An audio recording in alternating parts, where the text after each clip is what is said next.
Le chef du Pentagone, Lord Austin, a appelé mercredi ses alliés à intensifier les livraisons d'armes aux Ukrainiens en difficulté face aux Russes dans le Donbass. L'Ukraine est confrontée à un moment charnière sur le champ de bataille, a déclaré le secrétaire d'État américain à la Défense lors d'une réunion au siège de l'OTAN à Bruxelles. Notre invité est lui, Magloire Kemayo. Nous allons parler donc de l'Ukraine, les États-Unis qui appellent ses alliés à intensifier les livraisons d'armes. Lui, Magloire, vous allez bien? Ça va, bonjour. Bonjour. Est-ce que la solution aujourd'hui en Ukraine, c'est la livraison des armes ou bien des négociations? Si on se met du point de vue du président Zelensky, la solution c'est qu'il faudrait envoyer davantage d'armes et que cela fera pencher la balance en faveur de l'Ukraine. Si l'on se met du point de vue de la France, ce n'est pas la solution. Il faudrait très vite trouver les moyens de dialoguer pour que la guerre s'arrête, peut-être sur une victoire de la Russie, peut-être sur l'Ukraine qui recouvrera son autorité sur l'ensemble des territoires qui ont été conquis par la Russie. Mais ce qui est certain, c'est qu'il n'y a pas de guerre éternelle. Il y a eu la guerre des 100 ans, mais je ne pense pas que cette guerre en Ukraine durera 100 ans. Espérons qu'elle durera le moins de temps possible et qu'il y aura de moins en moins de pertes et que le chemin des négociations s'ouvrira rapidement pour que les différents protagonistes cessent le feu et commencent enfin à parler paix. Vous avez parlé de la position de la France lors de sa visite en Roumanie. Le chef de l'État français Emmanuel Macron n'a pas été aussi clair. Au même moment, il a parlé de négociations. Il est aux côtés du peuple ukrainien également. Il est aussi prêt à livrer des armes. C'est une position un peu confuse. Non, la position n'est absolument pas confuse, ni de la part du président Macron, ni de la part des pays de l'OTAN, dirigés par les États-Unis. Le fait est que l'effort de guerre qui est demandé aujourd'hui par l'Ukraine à ses partenaires, à tous ceux qui l'ont soutenu face à l'envahissement de son territoire par la Russie, cet effort-là ne peut pas durer longtemps. Pour plusieurs raisons. La première étant qu'en livrant des armes, on se prive soi-même de moyens de défense ou d'attaque qu'on pourrait utiliser sur d'autres terrains. La France, par exemple, intervient dans le Sahel et je crois qu'elle ne va pas complètement se dépouiller au profit de l'Ukraine. Nous sommes dans un contexte où personne n'a vu la guerre venir. Même les Américains qui l'annonçaient l'ont annoncé quelques semaines seulement avant. Donc personne ne sait ce qu'il adviendra demain si jamais un nouveau front de guerre était ouvert. Et donc la plupart de ces pays pensent bien sûr à sécuriser l'Ukraine et à l'aider, mais pensent également à leur propre sécurité et donc vont limiter les livraisons. Parce que quand on livre les armes, il faut en fabriquer de nouvelles pour avoir soi-même de quoi tenir et il faut avoir de quoi le faire. Nous sommes dans un contexte économique très difficile avec les sanctions et la hausse des prix que cela a provoqué dans toutes les industries et dans tous les pans de la vie au quotidien. Donc je pense que pour toutes ces raisons réunies, les partenaires de l'Ukraine vont certes continuer leur effort, mais il ne sera plus comme au début. Au début, les montants qu'on annonçait étaient avec plusieurs zéros à la suite. C'était de l'ordre de 100 milliards et ainsi de suite, 40 milliards. On commence à tomber dans des proportions proches de 1 milliard et voire moins. Donc je crois que de moins en moins les partenaires de l'Ukraine seront généreux et l'idée pour que personne ne perde la face, parce que c'est quand même important que personne ne perde la face, c'est qu'il y ait un dialogue et qu'on tombe d'accord sur des choses qui pourraient limiter la guerre, aider à la reconstruction et surtout aider à l'unité à nouveau du continent européen. Parce que qu'on le veuille ou pas, l'Ukraine, la Russie et les pays d'Europe occidentale sont des pays du continent, sont géographiquement des pays européens et il faudrait bien qu'ils retrouvent leur unité un jour ou un autre. Le président français est attendu à Kiev. Il est accompagné du chancelier allemand. En tant que président en Et exercice de leur homologue italien italien aussi. également, en tant que président en exercice de l'Union européenne, je veux parler du président Emmanuel Macron, quel est le message qu'il va apporter au peuple ukrainien et surtout au président Zelensky?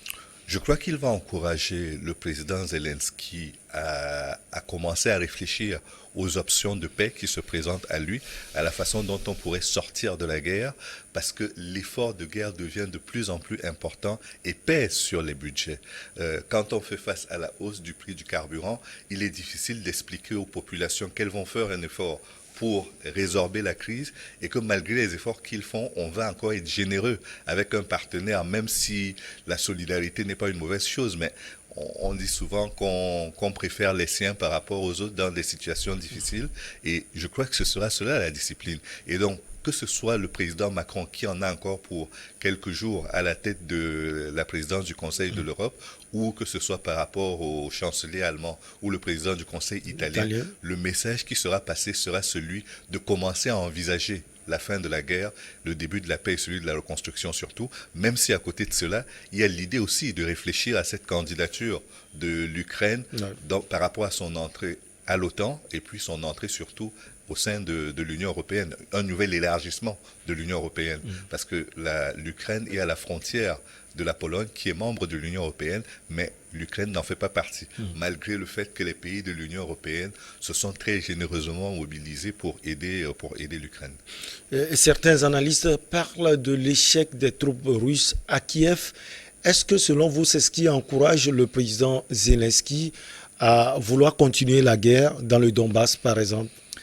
Ce qui l'encourage, c'est l'idée que dès le début, il y a eu une aide massive qui est arrivée et qui a permis de contenir les Russes dans leur avancée.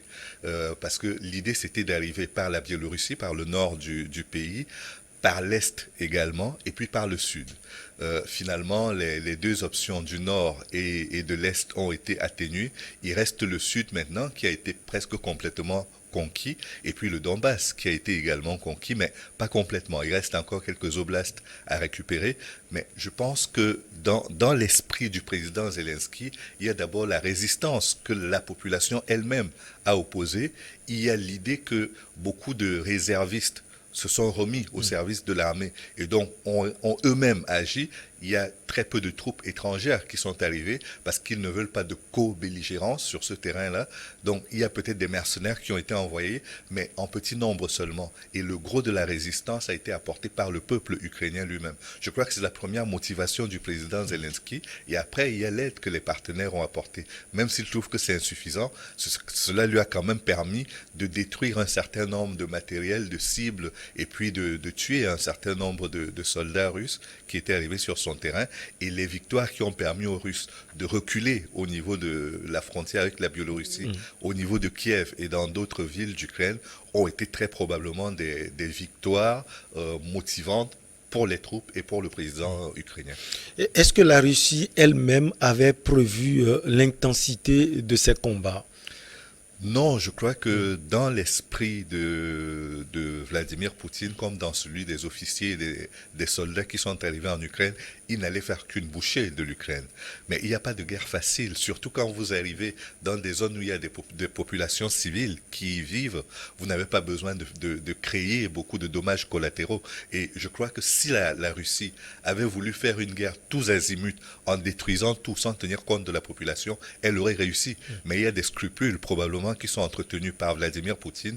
On nous a parlé des charniers, on a parlé de beaucoup de choses, mais je crois que s'il avait voulu vraiment frapper des troupes et des cibles sans distinguer le civil du militaire, il aurait pu remporter sa guerre. Mais il a eu des scrupules, il a eu une volonté de réussir rapidement, et concilier les deux est généralement très difficile parce que vous faites face à une guérilla urbaine d'un côté, vous avez des soldats de l'autre côté, et puis le fait de ne pas très bien connaître le territoire sur lequel on s'engage, même si l'Ukraine a fait partie de l'Union soviétique avec la Russie, elle a eu son indépendance, et depuis, il y a eu le temps aussi de construire de nouvelles infrastructures, de modifier l'équipement militaire et les stratégies militaires auxquelles aujourd'hui la Russie a du mal, face auxquelles la Russie a du mal à remporter des victoires éclairs comme elle l'avait espéré. L'OTAN serait-elle divisée sur l'approche à adopter en Ukraine précisément? L'OTAN n'est pas divisée. En revanche, il y a un problème, c'est que les pays, par exemple scandinaves, la Suède et la Finlande qui veulent entrer ont un contentieux avec un membre de l'OTAN qui est la Turquie. Ouais. Et il faudrait arriver à convaincre la Turquie que ces pays-là peuvent entrer même s'il y a un contentieux avec la Turquie et que ces affaires-là se régleront au sein de la famille OTAN. C'est peut-être le seul contentieux pour le moment qu'on peut identifier. Le deuxième, c'est peut-être aussi le discours de moins en moins va-t-en-guerre de l'OTAN par rapport à cette guerre en Ukraine. Parce que même si l'OTAN continue de soutenir très massivement l'Ukraine, elle commence aussi à entretenir, à jouer cette musique d'une volonté d'aller vers la paix et de mettre fin à cette guerre qui dure depuis février dernier.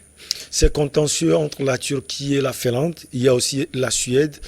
Nos chers amis câblés ont envie de les connaître en profondeur, lui, Magloire Kemaï. C'est par rapport à la question des Kurdes. Il y a un rapport que ces pays-là entretiennent par rapport aux Kurdes qui ne convient pas. Ils ont reconnu une organisation kurde et travaillent avec elle, la soutiennent. Et cela ne plaît pas aux autorités turques. Et c'est pour cette raison qu'ils voudraient que la lumière soit faite sur la manière, sur la position de ces pays-là vis-à-vis de la minorité kurde avant d'accepter leur entrée dans l'OTAN. C'est un contentieux de politique intérieure, mais appliqué aux relations avec de futurs membres de l'OTAN qui ne seraient pas... qui pourrait poser un problème à long terme si jamais la Turquie voulait réprimer dans le sang ou refuser certains droits à cette minorité de son territoire. Est-ce que selon vous, cet appel des États-Unis sera entendu par ces pairs de l'OTAN? L'appel a fait entrer les pays. L'appel à intensifier la livraison, bien les livraisons d'armes. Je pense qu'on ne va pas lâcher en plein vol l'Ukraine. Elle continuera de bénéficier d'un certain soutien parce que les gens se sont beaucoup trop investis pour laisser le pays ainsi. Mais il faut aussi envisager l'avenir, la reconstruction de l'Ukraine. Parce que des ponts ont été détruits, des immeubles ont été détruits, le pays lui-même a été mis en lambeaux. La guerre n'est pas finie, mais j'imagine que ces dégâts-là vont continuer. Et l'idée, c'est d'arrêter les frais à un certain moment, limiter les dégâts et puis commencer à envisager comment est-ce qu'on pourrait construire. Parce que de mon point de vue, cette reconstruction sera l'affaire de l'Union européenne. C'est elle qui mettra la main à la poche. Les États-Unis gagneront peut-être des marchés, mais ce qui est certain, c'est que la reconstruction sera faite par les pays de l'Union européenne, les banques de l'Union européenne. Et vu qu'elles ont investi, elles ont tout intérêt à faire en sorte que l'investissement ne soit pas à perte. Donc, ces pays vont encourager, à travers les États-Unis qui assurent la sécurité de l'ensemble de l'Union européenne depuis la fin de la Deuxième Guerre mondiale, probablement que ces pays vont s'entendre pour faire une pression sur l'Ukraine afin qu'elle accepte de négocier avec la Russie. Ils feront également comprendre à la Russie qu'elle ne peut pas avancer davantage que ce qu'elle a fait jusqu'à présent. Et le gros de la négociation portera probablement sur les territoires qui ont déjà été conquis par la Russie, savoir comment on fait pour qu'ils reviennent à nouveau dans les jurons de l'Ukraine ou qu'il y ait une administration, un peu comme pour le Kosovo. Oui. Le Kosovo a été détaché de l'ancienne Yougoslavie et est devenu un pays indépendant et peut-être que c'est ce qui arrivera à ces pays-là. Mais ça va être très difficile de convaincre la Russie de laisser ces pays obtenir, ces régions de l'Ukraine, obtenir leur indépendance, puisque des passeports russes sont déjà distribués aux habitants de la région. Justement, on parle de distribution de passeports. Quelle est la situation actuelle dans ces zones occupées par la Russie? On ne peut pas le savoir.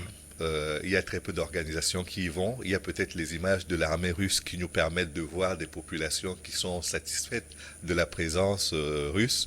Mais est-ce qu'elles l'expriment de façon sincère ou c'est parce qu'elles sont encore sous occupation russe qu'elles le font? C'est difficile à savoir. Mais une chose est certaine, c'est qu'il y a des accords qui avaient été signés dès 2014 pour que les minorités qui vivaient dans cette région-là et qui y vivent toujours, que leurs droits soient respectés, notamment le droit d'utiliser leur langue maternelle qui est la langue russe.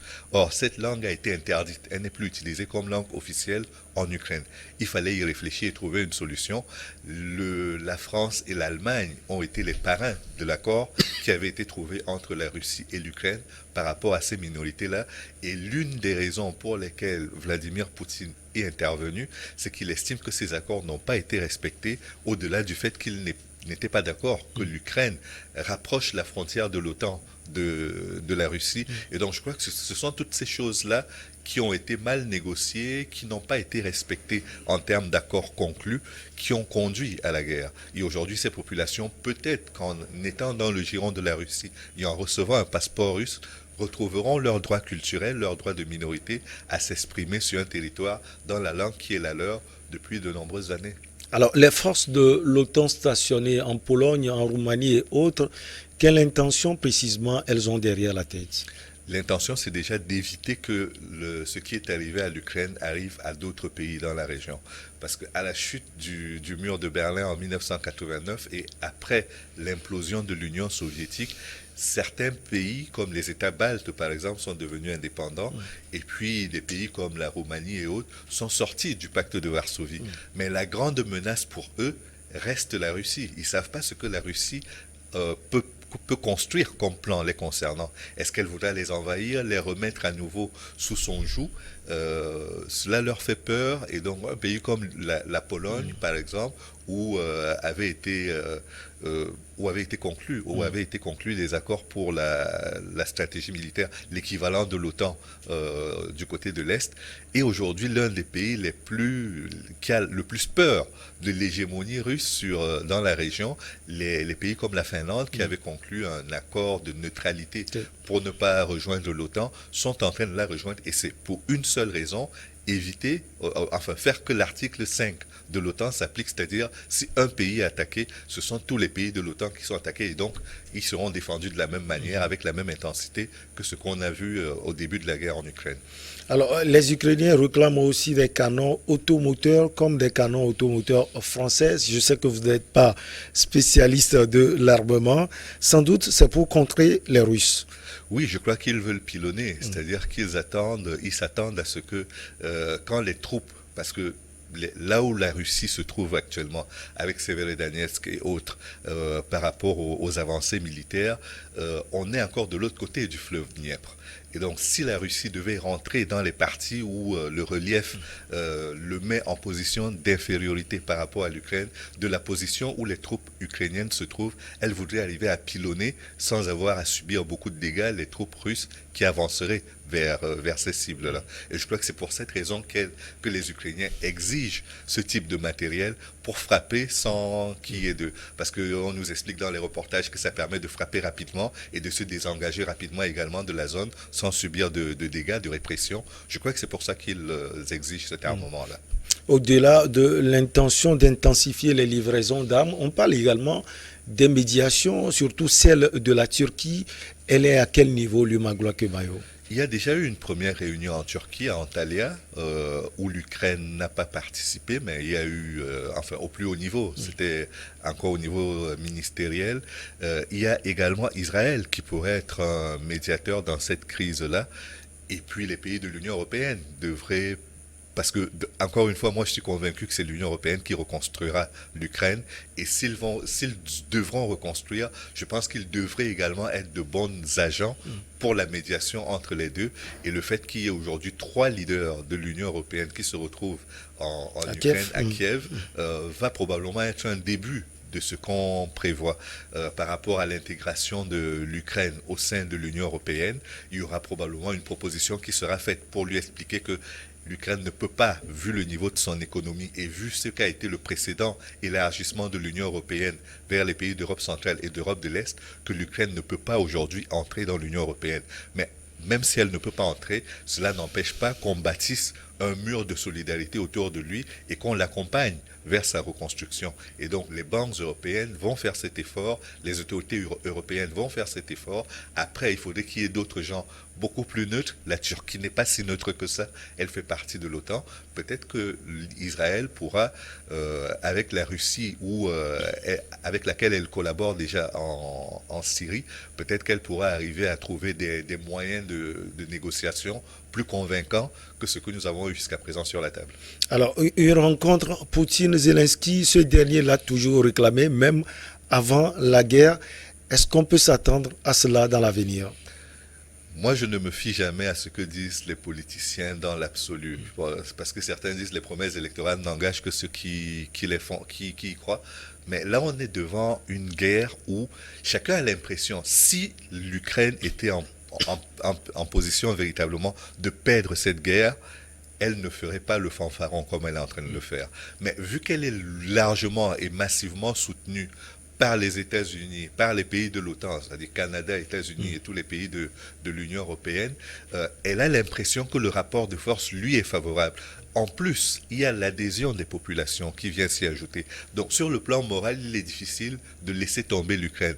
Mais de l'autre côté, il y a une volonté farouche de la Russie de montrer qu'elle n'est pas devenue une armée qui va perdre lamentablement comme les États-Unis l'ont fait en Afghanistan, par exemple, en partant sur une défaite et sans annoncer aux partenaires qu'ils s'en allaient. Donc je crois que de ce point de vue, il est difficile aujourd'hui de savoir ce qui fera pencher la balance d'un côté ou de l'autre. Mais une chose est certaine, quoi qu'il advienne, c'est qu'il faudra négocier parce que les pertes en vies humaines, les pertes matérielles et le poids économique de cette guerre sont tels qu'il faudra trouver un moyen de négocier pour que dans les 3 voire 5 prochaines années, au plus tard, il y ait un terme et un accord qui soit trouvé pour que les deux pays vivent beaucoup plus pacifiquement leur relation. Le monde entier vit une situation économique difficultueuse. Les États-Unis ne sont pas exempts. Comment on peut comprendre ce paradoxe des États-Unis quand la vie devient chère, il y a de l'inflation aux États-Unis d'Amérique et au même moment, on finance la guerre en Europe? Ben, ce sont des postes de dépenses différents. Je crois que les pays de l'OTAN ne sont pas comme ceux de l'Union européenne, de l'Union africaine qui ont souvent du mal à payer leurs cotisations. Il y a des cotisations qui ont été payées. Certains pays ont même relevé leur niveau de contribution. L'Allemagne, par exemple, et s'est rapproché des 2% qui avaient été fixés initialement et sur lesquels Donald Trump avait énormément négocié pour que les pays européens investissent davantage. Donc il y a déjà ce trésor qui existait. Mais c'est vrai que dans un contexte de guerre, on ne peut pas comprendre comment on a de l'argent pour faire la guerre et pas pour diminuer, pour faire baisser le coût de la vie dans les différents pays concernés. À part les régions conquises, est-ce que l'objectif aujourd'hui de Poutine, c'est d'aller un peu plus loin, retrouver finalement Kiev, parce qu'il y a eu déjà banqueroute là-bas. Poutine n'aime pas trop cela aussi. Non, je crois qu'il va se limiter. Il est assez intelligent pour comprendre que sur le plan stratégique, il n'y a que les imbéciles qui ne changent pas d'avis. Il a voulu conquérir Kiev, ça a été compliqué, il s'est replié. Là maintenant, il veut faire l'unité dans toute la région de Donetsk. Et donc, pour moi, il va faire cette unité-là, conquérir toutes les régions de l'Est de l'Ukraine, faire une ceinture avec le Sud. Au mieux, il pourrait envisager d'aller vers Kharkov, qui est l'un des ports les plus importants de la mer Noire. Peut-être qu'il ira jusque-là, mais je ne le vois plus repartir vers Kiev ou vers le nord de l'Ukraine, à la frontière avec la Biélorussie. Pour moi, ce sont des plans qu'il a dû adapter et sur lesquels il est revenu. Zelensky et l'Ukraine auront peut-être envie d'aller défier les Russes dans ces régions déjà acquises. Oui, ils auront probablement à cœur de le faire, récupérer ces territoires-là. Parce que si vous ne prenez par exemple que sur le plan du football, que vous et moi avons en partage, Shakhtar Donetsk est quand même l'un des fleurons du football ukrainien. Et il serait important qu'il reste dans le giron de la République ukrainienne. Peut-être qu'ils arriveront à reconquérir. En tout cas, avoir l'intention de le faire est déjà bien, mais ce ne sera pas facile. Et pour faire cela, il faut s'appuyer sur l'OTAN. Il faut s'appuyer sur l'OTAN, il faut s'appuyer sur la générosité des différents partenaires, l'Allemagne, la Turquie, qui a quand même fourni des drones très, très utiles pour détruire les chars et d'autres éléments d'infanterie de l'armée russe. Il faudra s'appuyer sur la solidarité et espérer que la population ne va pas se décourager, parce que vu le rythme des défaites qui sont accumulées aujourd'hui dans le sud par l'Ukraine, les troupes peuvent être découragées. Ça peut arriver. Et l'idée, c'est de maintenir le moral de ces troupes-là suffisamment haut, de maintenir également la volonté des populations de se battre pour sortir de cette guerre vainqueur. Tout ça, il faudra l'entretenir. Et après, il faudrait que les partenaires ne lâchent pas l'Ukraine. Peut-être qu'à ce prix-là, Zelensky et son pays remporteront des victoires, mais c'est quand même compliqué dans le contexte actuel. Cette guerre, vous l'aviez dit, elle va finir un jour. En quoi faisant précisément les négociations ou rapports de force qui va tourner à l'avantage de la Russie ou bien de l'Ukraine? Ce sont deux pays frères. Ce sont deux pays frères parce que l'Ukraine comme la Russie viennent du même endroit. Ce sont des peuples slaves et on ne peut pas dire qu'ils vont se battre toute la vie. Il y a beaucoup de mariages mixtes qui ont eu lieu entre les deux. Les deux pays ont cohabité au sein de l'Union soviétique et même si à la chute du mur de Berlin, puis à l'implosion de l'Union soviétique, les deux pays sont devenus rivaux, ils sont condamnés à travailler ensemble et à vivre ensemble, à cohabiter ensemble, ne serait-ce qu'en voisins. Et donc, à ce titre-là, je suis convaincu qu'une solution pacifique sera trouvée et que cette guerre, la page de cette guerre sera tournée un jour ou un autre. Mais l'idée, c'est de faire le moins de massacres possible, le moins de dégâts possible avant d'arriver à cette paix. Ça a été un plaisir de vous avoir sur ce plateau. Comme de coutume, on a parlé de l'Ukraine. Les États-Unis appellent leurs alliés à intensifier les livraisons d'armes. Merci beaucoup à vous, Lumagloa Kemayo. Merci de l'invitation. Vous êtes journaliste et écrivain. On va marquer la pause pour le journal et derrière, on reçoit nos invités pour Regard Croisé.